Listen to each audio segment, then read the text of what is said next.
We're here at the NFL Combine. Interviews have started earlier this week, and the actual drills get started today, Thursday. It's kind of exciting. There's a lot of energy in the arena here. We're waiting for, see some of the best players out here competing for better spots in the draft. Erin Summers here with Luke McCown alongside Emory Hunt, who works for CBS Sports. And, man, what is the biggest storyline for you this week? Who's going to throw? Because right now nobody knows who's going to throw. And I know we all want to see – the reason why I love the Combine is that we know it's a small, tiny piece of the puzzle, but we all want to know who's fast. Yeah. You know, we grew up as kids just want to race and who's the fastest guy. But quarterbacks, who's going to throw? Because we know the top two guys probably won't. And it's a great opportunity for the other guys that are vying for QB3 to get out there and compete and show, hey, we want to just – how bad we want this opportunity. And I think those guys are always going to go out there and showcase themselves. And, you know, the defensive backs do a great job, too, of competing. Yeah. We see those guys go back and forth jawing at each other on who's going to have the fastest time, who's going to not drop a football. Mm-hmm. Those things I'm excited to see. Exactly, right? DBs. Like I caught mine and celebrate. That's what I want to see. And I always look forward to seeing those guys get out there and compete. Yeah, talk about the depth in this draft. That's kind of one of the narratives that's out there is the draft itself of this class doesn't have the star power maybe of other drafts. We go back to last year and you got the Caleb Williams and that quarterback class. I talk from the quarterback's perspective, but you had it seemed like there was more star power front-loaded in that draft. This was very heavy deep. Mm-hmm. Talk about that a little bit. I feel like I'm the right guy to talk to because every year I put out a draft guide that has over 1,000 individual scouting reports. So I always come in with the perspective that this is a deep draft class because I've graded so many doggone guys, and I go to all the All-Star games. Yep. I've been to all 8. And so you've seen all these prospects, and I feel like every year since the change of how college football has happened with the passing game, we're seeing now more – at first, you guys used to be the only ones out there with 3, 4, 5 wide receiver sets, right? Now everybody's doing it. We made it cool. Y'all made it cool, and everybody now has done that. So now we're getting a lot more receivers coming out, thus a lot more defensive backs, guys that can cover. And so you're going to always have a lot of those guys, which also creates a need for more pass rushers. So you're going to see a lot more guys that can get to the quarterback. And I feel like for the quarterback position, I say this, like we all look for the stall power, but since COVID – we know now you're going to need a very good QB too. Correct. For at least 3 games. Yep. Because somebody's going to miss time, and you got to have a good backup or a good starter in waiting. And I like the fact that this class has guys that can be that you can trust to get out there in a 3-4 game stretch. Yeah, 100%. And to your point about the pass rushers, this is a very deep pass rush class. Mm-hmm. You can look around at all the different mock drafts, right? The Saints are somewhere in that with that number 9 pick or maybe with that number 40 pick. We're gonna find another pass rusher somewhere. We've got to keep up. The Panthers, Bryce Young is coming along. Michael Penix Jr. is going to be there for a long time in Atlanta. Baker Mayfield is hitting his stride. We've got to find guys that are consistent in rushing the passer. Who do you see fits the mold of what a Brandon Staley is going to do for this New Orleans Saints defense? Someone that can do more than one thing. He has a great penchant for versatility. And that's what I loved about how the Chargers used to draft because they got guys that can get out there and be athletic and do a lot of different things. And one guy that fits that to a T is James Pierce. You see someone that's long, athletic, that can get after the quarterback, cool. But, man, he can carry running backs and tight ends in the short zone and not afraid to run with guys in man. That's right. Can catch the ball and turn it over and run it back for a touchdown. So Pierce is someone that can kind of fit that mold, that can keep you multiple within your defense. Yep. Mike Green, Marshall is another one that I've became a big fan of, watching him dominate my Raging Cajuns and just seeing how he could win with power, speed, and the want to that he wants to be better. I spoke with him yesterday, and he said, I was like, man, I found it fascinating that Coach Huff talked about you going outside of the program to build your meal plan. And he was like, I wanted to get bigger, wanted to put the right foods in my body, and I took my own money to go do that because that's how serious I am about it. And that's the type of guy that is going to put the work in to get better. And so we combine those guys, or maybe another small school guy like David Walker from Central Arkansas. Yeah, like David Walker. Surprised that he was 6'1", 267, because if you told me he was 6'4", 250, I was like, yeah, that checks out, because he plays like that. Yeah. And so he's another one that plays bigger than his size. Kind of reminds you of a Dwight Freeney type guy. Freeney, right? Or even just recently in the Super Bowl, Brandon Graham. Brandon Graham. Somebody like sure, that right. can, really be multiple, but keep you strong versus the run, but also get after the quarterback. Yeah. Yeah, you mentioned the Raging Cajuns and Louisiana Lafayette. So you're right there in Saints territory, grew up in New Orleans. Yeah. So for you, what year are you a fan of? Is it the Saints? Listen, glad you asked that question. Growing up, I was a diehard Saints fan. And it's 2025, so statute of limitations. But I used to get in the Saints games for free, because they used to be, the New Orleans, at the time, the New Orleans Center was connected to, and there was always a door that was never locked. So I used to be able to get to the Saints game. This is back when nobody was a Saints fan. Right. Because now everybody you see now is a since 2006 Saints fan. So I've been a diehard Saints fan back when it used to be blacked out on TV, on local TV. So I used to love going to the games, and I thought in my lifetime I never would have seen the Saints win the Super Bowl. So that was awesome. My mom and dad still are diehard Saints fans, and I can kind of count the Saints fans that have been that way. So I always, now as a professional, I like seeing them do well, but I don't have a rooting interest. I just want to see good football. Yeah. And I'm at the age now, I just want to be right. If I say this team going to win, I want to make sure that team wins. That's I don't care about who does it. I just want to be right. But I like seeing the Saints do well, because I know what that means for the city. Yeah.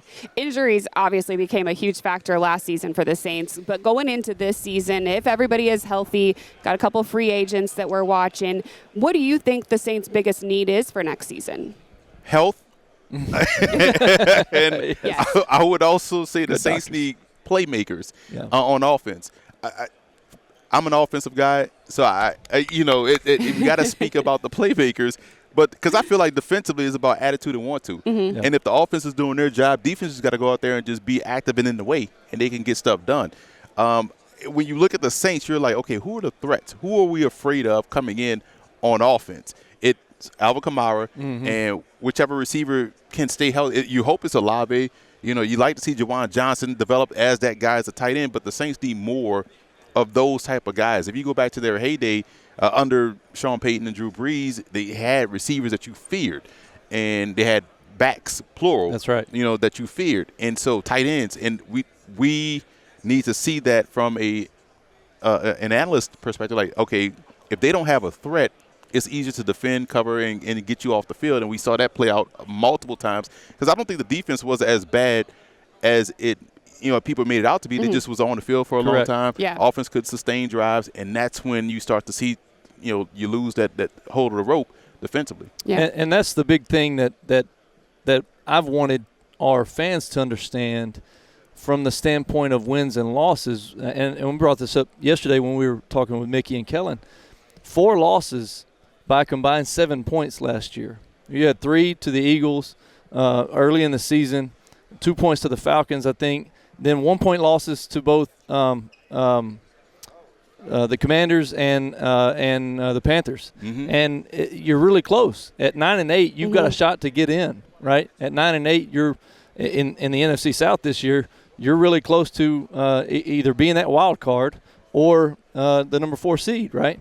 And so, what are the areas of need that can get you over the hump, that are going to solve that 1 or 2 point problem? Some of it's a winning culture, right? You learn how to win. Winning is contagious, but then there are we got to make that third down catch. We got to make that third down stop, right? So what are the areas of need that are going to propel you? That are just, we're not talking about the big losses.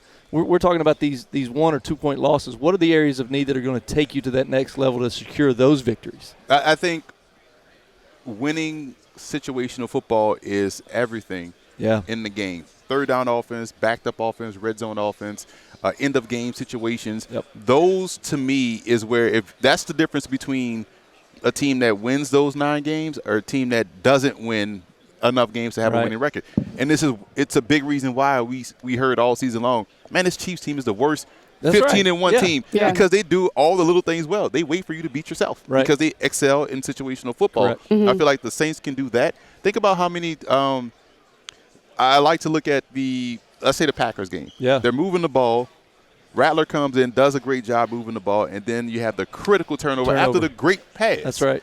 Or you look at the Commanders game. Drives them down, gets in the game, comes back in the game. Yep.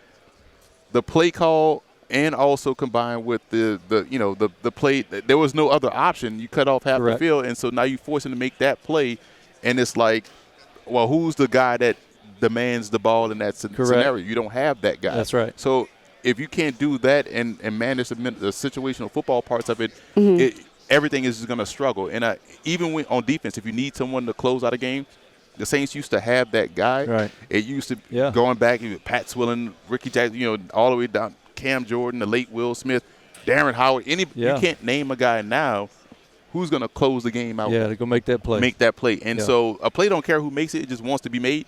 And if the Saints can't do that, I think those are the areas where if you couldn't get those questions answered, you got a chance to be successful. So 2 players, number 9 and number 40, where do the Saints go? I feel like you have to go at number 9 based on the depth of the class. I would go defense. I would look at a James Pierce. Yeah. Because there's not many James Pierces walking around. No, I mean, last year was the presumed number 1 pick this year, right? Exactly. Yeah. And so now it would seem like its value. You got that guy at number 9, right? And receiver would be where I would go with 40. And based on how things could fall within the top 15, now you're looking at Luther Burden right there for you, who has that dog mentality and someone that's a bona fide X that commands that team. And so that double team. So now you get a lobby back healthy, hopefully, knock on wood. Now you have some balance, and then you can now work your tight ends and just health and consistency at quarterback, whether that's Carr or Rattler. I'm a big Spencer Rattler guy because he gives you a little bit more pop out the arm and a little bit more of that playmaking ability, rising above the X's and O's. That's what I think can help the Saints become much more competitive. Wow. A lot of good info. I appreciate it. So got a couple things that you're doing the next couple days here. Where can we watch you? What can we see? Catch me on CBS Sports HQ, just talking ball, and F-Ball Game Plan on social media. I do put out a draft guide every year, footballgameplan.com/2025 draft guide. It is the largest draft guide in existence. Awesome. And it's not a lie. If it's 1,000 pages, it's going to have 1,000 individual scout reports in it. So you'll see guys from all over. I'm pretty sure, and I won't be biased. Won't be a lot of my region cases in there, but it'll be enough. I might have some La Tech guys in there. Come on. It depends. It depends. It depends on how I feel, but it's a great piece of information, and it helps keeps you honest.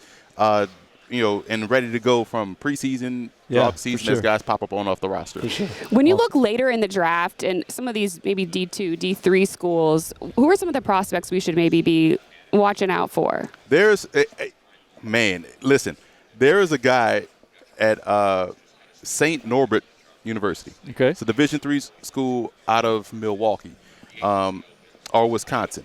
And his name is Mitchell Van Voren. Okay. Watched him at the College Gridiron Showcase, and he was outstanding. He's about 6'4", 255, and people say you just hyping up a Division III guy. Of course, he's going to dominate his level of competition. He had 10 touchdowns this past season, right? Wow. But he only had 1 year of football, and the only reason why he had 1 year of football because the previous 4 years he was a track and field athlete at Marquette. Come on. So he a 400-meter hurdler. Wow. So you got this dude that's 6'4", 260 running the 400-meter hurdles, and now he said he always wanted to play football, and with his last year of eligibility, transferred to Division III school to play tight end, dominated and was outstanding at the College Gridiron Showcase. So that's one guy. And I'll give some love to UL Monroe and Carlin Vigors, the corner. He had an outstanding Hula Bowl. And if you go and watch the game against Texas, Texas has a bunch of these receivers that are here. He put one in witness protection program, so he was outstanding out there. He's 6'1", about 190, good ball skills, and those type of guys that have that hunger are guys you want to keep an eye on. Yeah, I mean, we've had a couple. Jari Evans, Bloomsburg. I mean, he obviously one of our best offensive linemen ever, should be in the Pro Football Hall of Fame. We're going to go ahead and start putting that back out there again for this upcoming season. Absolutely. Yeah. Well, thank you so much for joining us. We appreciate it. Great to catch up with a fellow New Orleanian. Yeah, New Orleanian. Yeah. Gentilly's. Shout out to Gentilly Woods. Yeah. Come on. Awesome stuff. Thank you so much. Thank you, guys. Thanks, I appreciate you having me on. Man. Thank you.